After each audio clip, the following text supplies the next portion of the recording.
Something that's been on my heart for me to share with you guys is always make sure that you are studying the Bible for yourself. We get on social media and there's so many pastors, prophets, influencers, and that's fine and all, but you always want to know for sure that you know your word.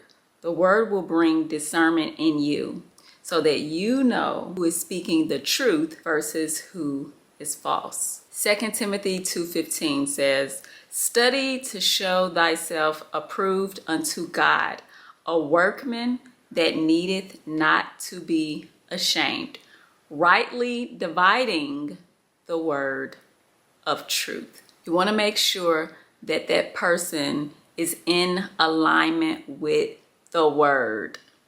If it does not align with the word, then you know that what they are teaching is not right. Another thing you could look at is their fruit. How do they live? How do they treat the people around them? There's little bitty things, if you really pay attention to people, if you just have a conversation with a person, they will always tell you who they are. And I'm just saying, beware, pay attention.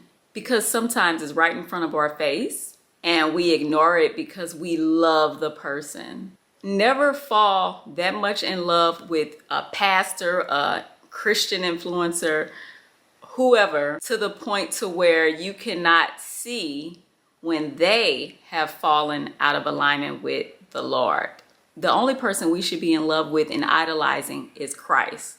That's it, that's all. Humans will always fall short and make mistakes. You never know what people are wrestling with. That's why I'm saying in the background, you should always be praying for the people that you watch. Just everybody, pray for everybody, always. But you always want to have that discernment. And if it's not aligning with the word, then they're false. But the only way you're gonna know that is if you are in the word for yourself. We're not even gonna talk about especially with our parents' generation.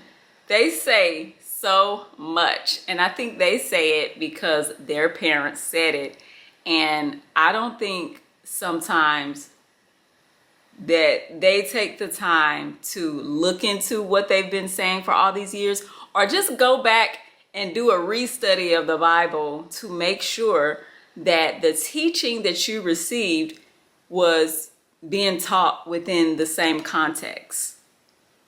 This is serious. This is nobody's life but yours. And I want everybody to go in the true direction of the Lord and to know his word, to be able to discern when it's him and when it's the enemy. That's my message for y'all. In other news, I'm just